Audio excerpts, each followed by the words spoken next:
The auction was almost over. Alien buyers, rich traders, and high-class nobles sat in golden chairs beneath a giant dome. Bright lights flashed above. Guards stood tall with glowing weapons. On stage, the seller shouted numbers and waved his hand. One by one, alien girls were sold, some with shining scales, others with soft wings or glowing eyes. But now only 2 girls remained. The crowd grew quiet. The seller looked annoyed. He pointed at the first girl standing on the left. "This one," he said loudly, "is too soft. She trembles when you speak. Won't fight, won't talk. She's useless." The girl lowered her head. Her skin was pale blue. Her hair was silver and messy. She held her hands close to her chest, shaking. "And this one," the seller pointed at the other girl. "Too wild, bites, growls, claws like a beast." The second girl stared at the crowd with burning red eyes.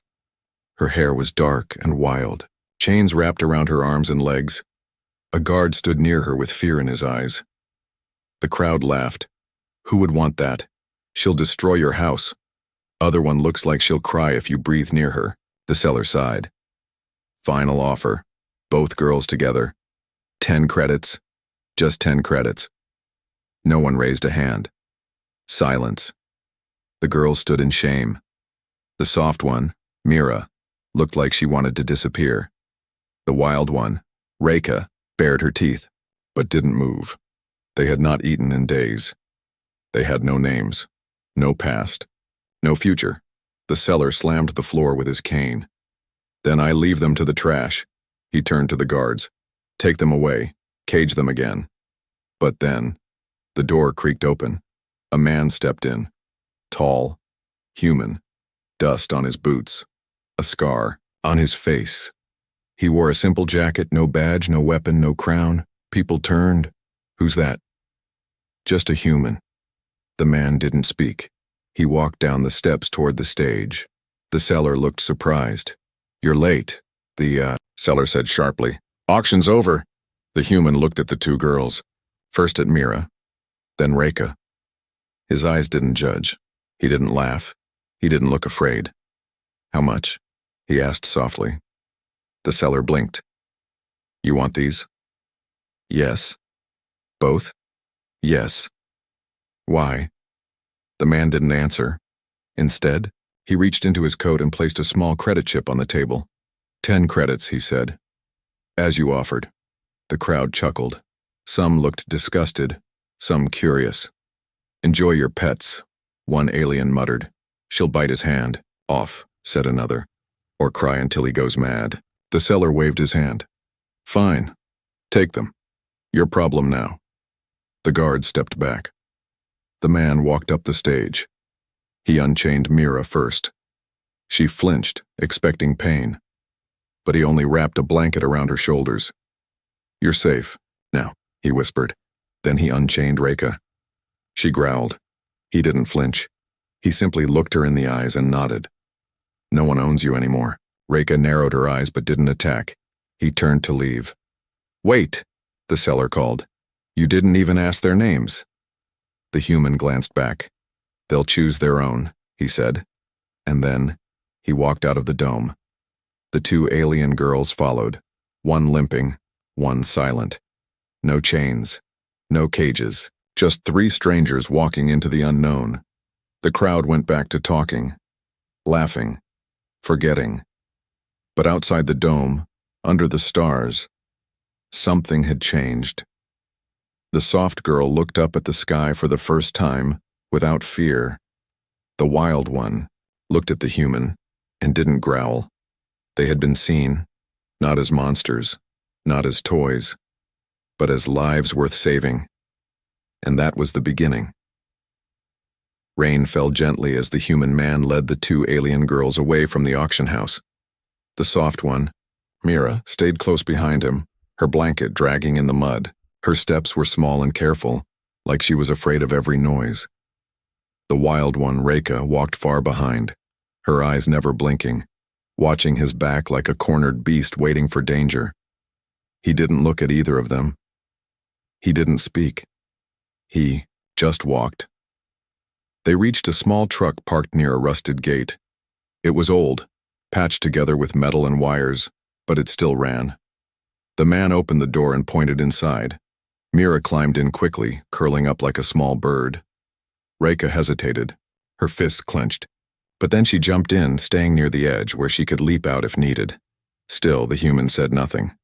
He drove through dirt roads and quiet towns until they reached a small farm.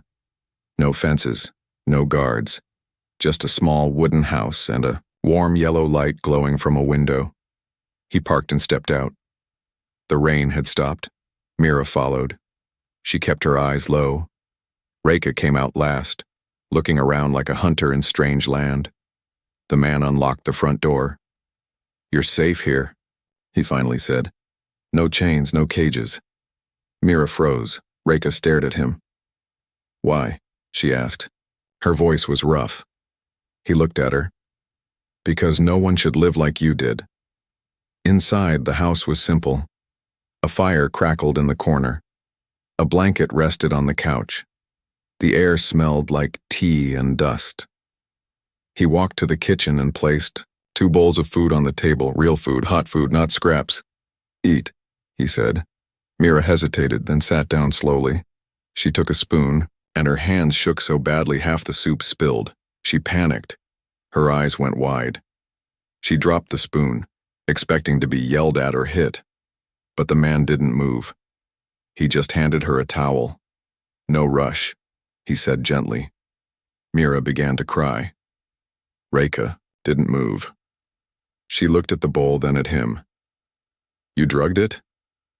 "No," he said calmly. She sniffed it. Nothing strange. Still, she grabbed the spoon and began to eat, fast, like she thought someone would take it away. The man sat nearby but didn't eat himself. After a few minutes, he brought out 2 things: a small cloth doll and a pair of training gloves. He gave the doll to Mira. "You don't have to speak," he told her, "but this can keep you company." Then he looked at Reka. "Your hands have strength. These will help you control it." Reka stared at the gloves. "What are you doing?" she asked, voice quiet. "I'm giving you a chance," he replied. She didn't believe it. She threw the gloves on the floor and walked to the corner, sitting with her back to the wall, arms crossed. Mira, still crying softly, held the doll like it was gold. Night came. The girls lay on the floor with extra blankets. The man slept on the couch. But sometime deep in the night, Reka opened her eyes. She stood up. Quietly, she walked toward the door. She looked back once at Mira, then at the man. Then, she stepped outside. Mira woke up moments later. The door was open. Reka was gone. Dawn broke over the quiet fields. The sun painted the sky with gold, but the house felt cold. The human man stood in the doorway looking at the open path beyond his gate. His jaw was tight, eyes serious. Reka was gone. He didn't panic. He didn't shout. He simply whispered, "I hope she remembers what kindness feels like." Inside, Mira sat on the couch, holding the small doll close to her chest. Her eyes were red from crying. "She left?" Mira said in a soft voice. He nodded. "Yes." "Is she coming back?" "I don't know." Mira wiped her face, but tears kept falling. She was scary, but not bad. The man knelt beside her. "She's angry and broken. Sometimes people push others away when they're scared." Mira looked down. "Will you send me away too?" He shook his head. "No.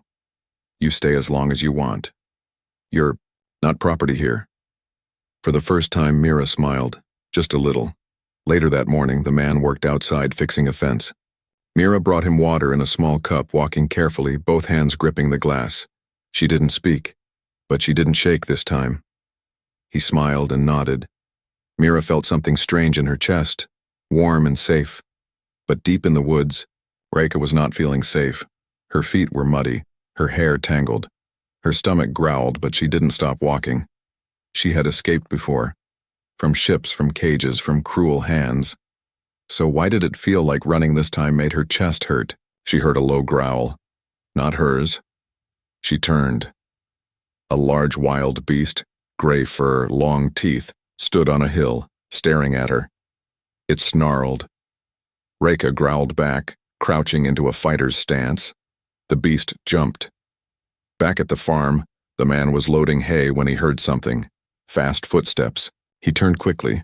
Reka was running toward him, blood on her sleeve, scratches on her face, holding something in her arms. It was the beast. Dead. She dropped it on the ground. "I hunted," she said, panting. "Trade. I stay." The man stared, for a moment, then smiled faintly. "No trade," he replied. "You're welcome either way." Reka frowned. "I don't belong here."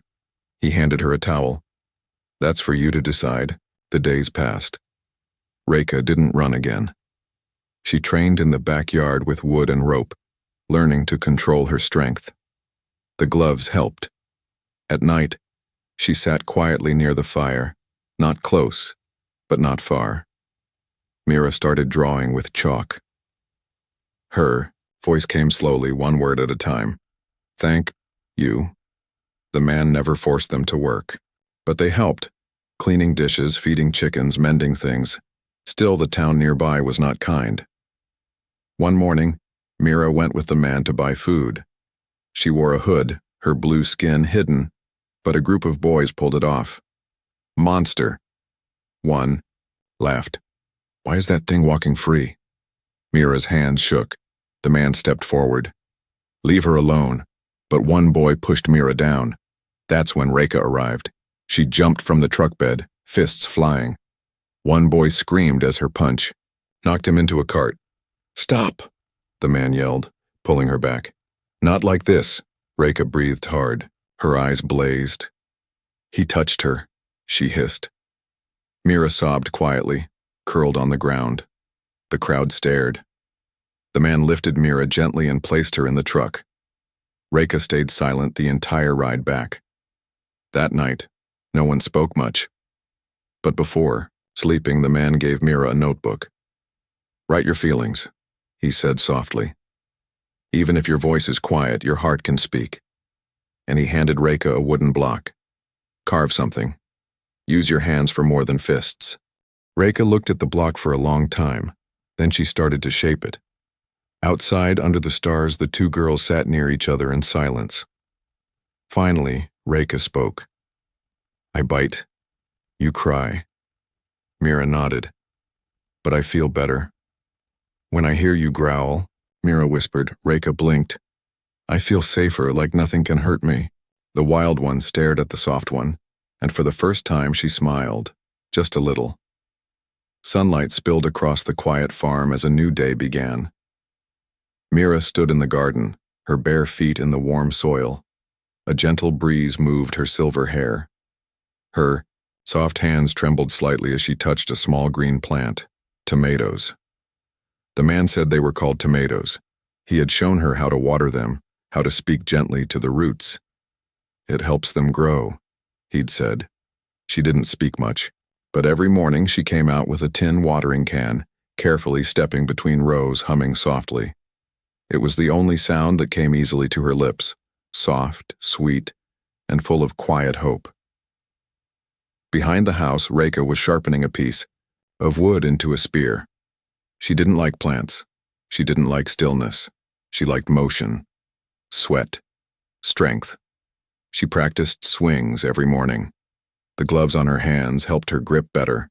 She could split firewood in one clean strike now. She didn't need a guard's chain. She made her own limits, but every now and then she'd glance toward the garden, watching Mira, watching the softness that once made her roll her eyes. Now she wasn't so sure. That evening, the man brought a radio into the living room. It played old human music, strange sounds, deep voices, soft piano. Mira sat close to it, knees hugged to her chest. Reka sat by the door, arms crossed. "You can dance," the man said with a smile. "No one's watching." Mira giggled softly. Reka snorted. "I fight, not dance." "Fighting is just dancing with fists," he replied. Reka didn't answer, but her eyes stayed on Mira, who had started to sway gently to the rhythm, her hands moving in the air like petals in the wind. The next morning, Something changed. Mira went into the village by herself. She wore a scarf, her eyes full of nervous light. The man had asked her to deliver a letter to the healer. She was scared, but she said yes. Reika followed her quietly, high on the rooftops like a shadow. In town, whispers followed Mira. That's the alien girl. She doesn't belong here. She looked so weak. Mira didn't respond. She kept walking. Outside the healer's hut, a child tripped and scraped her knee. The girl began to cry. Everyone ignored her. Everyone, except Mira. She rushed to. The child tore a strip of cloth from her own sleeve and wrapped it gently around the wound. There, not so bad now, she whispered. The child blinked. You're soft, she said. Mira smiled. Soft isn't bad. Behind them, Reika crouched on a rooftop, frozen. She didn't blink for a long time. That night, the man handed Mira a small pouch of coins. Someone paid you, he said. The child's mother saw what you did. Mira gasped. But I didn't do anything. You cared, he said. That's everything. She hugged the pouch close. For the first time, she felt real, not a thing, not a price tag, not a weak creature. She was someone. Reika didn't sleep that night. She sat by the fire, carving again. Not weapons, a shape. Soft curves, delicate arms, a little wooden statue of Mira. Days passed. Mira helped the baker knead dough. Reika repaired broken fences. Mira read small books to the children. Reika scared off drunk men at the edge of the village. One day the human man returned from town with a strange look on his face. There's trouble, he said. What kind? Reika asked. A trader offered money for Mira. Said she's looking healthy now. Reika stood up. I'll break his bones. The man raised a hand. He's not touching her, but we have to be ready. That night Mira sat quietly, her hands shaking again. Maybe I am weak.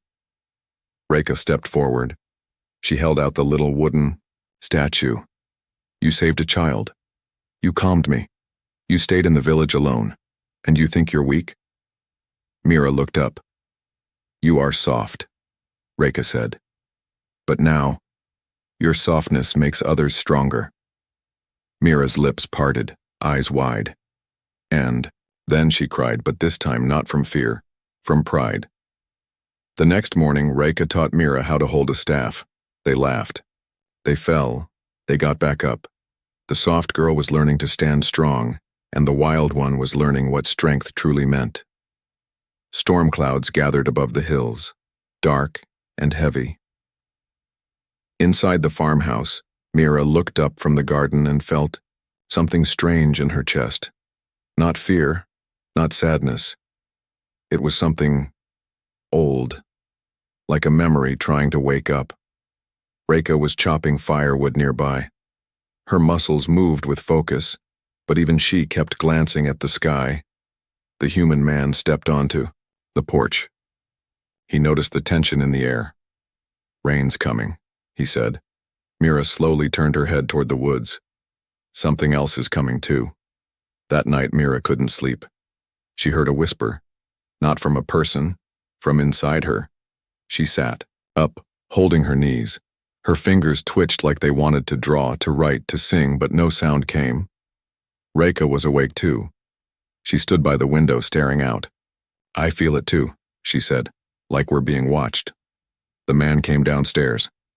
I heard something, he said. Low rumble, not thunder. He turned on the old radio. Static. Then a burst of code. Status report, Sector 7. Lost subjects may be alive. They all froze. Is that about us? Mira asked. Reika growled. They're searching. Someone found a trace. The man switched the radio off. We need to be careful. The next day, a strange ship landed near the village. It was clean. Too clean. A silver shell, no marks, no trade logos. Out stepped two aliens in black coats. Their eyes scanned everything. We're looking for 2 escapees, one said. Valuable assets from an old program. The village leader nodded slowly. We haven't seen anyone. But the agents were not fooled. They pointed toward the hills. There's a human living that way. With girls. Back at the house, the girls sat silent as the man told them everything. They think you're property, he said. Tools, weapons, not people. Mira gripped the doll he gave her weeks ago. They'll take us back? Not if I stand in their way, the man said firmly. Rekha stood up. No, she growled. We stand in their way. The man raised an eyebrow. Are you sure? She looked at Mira. We're not the same girls they threw away. That night, Mira had another dream. She stood in a glowing chamber. A song echoed around her. Her voice floated out, calming fire and storm, and behind her stood Rekha, armor shining, guarding her back with blades in both hands. She woke up shaking. I remember, she whispered. Who we were. Rekha knelt beside her. We were made for them, she said, but we'll choose who we are now. Morning came with heavy footsteps. 3 agents stood outside the gate. Turn them in, one ordered the human. They are not yours, he replied. They are not yours either, the other snapped. Rekha stepped forward. You want to try and take us? She said coldly. They aimed weapons, but Mira raised her hand. No need to fight, she said softly. Then she sang. A soft, glowing hum floated into the air, gentle but powerful. The agent's eyes glazed. Their hands trembled. One dropped his. Gun. Rekha stepped forward and crushed it under her boot. This is your only warning, she said. The agents backed away slowly. As the ship left, Mira fell to her knees. That power, she whispered. It's waking up. Rekha helped her stand. The man looked at them both. You're more than they ever saw. Rekha nodded. But they'll be back. He nodded too. Then we'll be ready. And together the human, the soft, voice-born, and the wild guardian stood beneath the sky, united, not as owner and property, but as family. The stars were clear that night. The storm had passed, but something heavy hung in the air. Not rain, not wind, truth. Mira sat by the window, holding the small music box the human had gifted her. She turned the handle slowly. Soft, notes filled the room. Each sound pulled at her memories. She whispered, I remember. Now. Rekha sat across the room, sharpening a broken blade. Her eyes didn't blink. The human man watched them both. Quiet, calm, but waiting. Mira turned to him. Do you want to know what we are? He nodded. Mira's hand shook. I wasn't born like others. I was crafted, a voice born, a tool of peace, but trained to control. Rekha stood slowly, her voice deeper than usual. And I was made to protect her, a blood guard. My instincts, though they were programmed into my bones. They weren't just abandoned girls. They were survivors of a program that tried to use voices as weapons and warriors as shields. When the labs were shut down, Mira continued, they dumped us like garbage, sold us to slavers, told the galaxy we were defective. Rekha clenched her fists. Too emotional, too dangerous. The man didn't speak. Not yet. He stepped forward and sat down. Then why do you think I took you in? Rekha frowned. Pity. He smiled faintly. Hope. Mira closed her eyes. I still hear the old voices, the ones that tried to train me. Cold hands, cold rooms. She opened the music box again, letting the sound calm her. But your house, your music, it makes the noise fade. Rekha finally looked at the man. And you. You didn't flinch when I bared my teeth. I saw pain, he said. Not a threat. Rekha paused. Then why didn't you ask what we were? He shrugged. Because I saw who you were first. Later that night, Mira went into the field and stood under the stars. She spread her arms wide and she sang. It wasn't a full song. Just a tone, a single note, soft and sweet. The crop stood straighter. The wind calmed. Reka stepped beside her. "It's coming back, isn't it?" Mira nodded. "Bit by bit." My voice. Reka whispered, "Then I'll sharpen my blade again." They stood together, light and strength, voice and shield, but the peace didn't last. The next morning, an old ship flew low across the sky, unmarked, silent. Inside were men in dark suits with glowing eyes, government shadows. They had tracked the signal. "Voiceborne detected," one said. "Target reactivated." Reka looked up from the field and growled. "They found us." The man ran to the barn. "We hide," he said. "No," Mira replied. "Not this time." Reka stepped in front of her. "You don't have to fight." "I do," Mira said. "I won't be a secret anymore." As the ship landed, the man stood between the girls and the gate. 3 agents approached. "Give us the Voiceborne," one demanded. "She's unstable."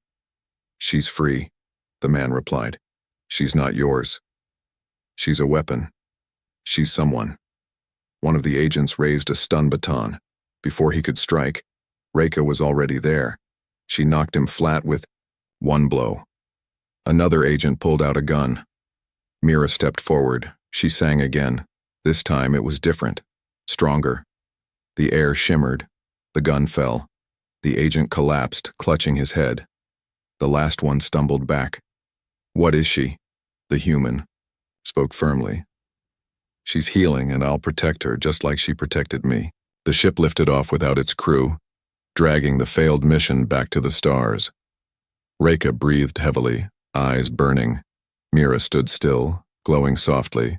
And the man, he simply smiled. "I guess the galaxy's not ready for kindness," he said. Reka laughed. "But they're going to get it anyway." That night, the girls sat by the fire. Mira placed the music box on the table. "I know who I am now." Reka nodded. "So do I." They looked at the human. "You saved us?" Mira said, and not with power, but with choice. He didn't reply, but he didn't have to. Because in that moment, they weren't tools, weapons, or slaves. They were free, and they were home. The sun rose slow and golden across the farm. Birds sang, the fields swayed, and inside the quiet wooden house, Mira sat at the table, smiling gently as she traced music notes on a piece of paper. Her voice was stronger now, still soft, but full of meaning. Reka stepped in from outside, carrying 2 buckets of water over her shoulders. Her strength was focused now, calm. The wildfire in her had become something controlled, still fierce but not reckless. And the man, he stood on the porch sipping tea, watching them with quiet pride. 3 months had passed since the last attack. No more agents, no more ships. The government had gone silent. But silence didn't mean peace. It meant they were watching, waiting.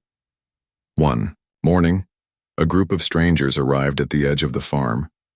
They didn't come with weapons. They came with questions. One was a scholar, a female alien with silver glasses.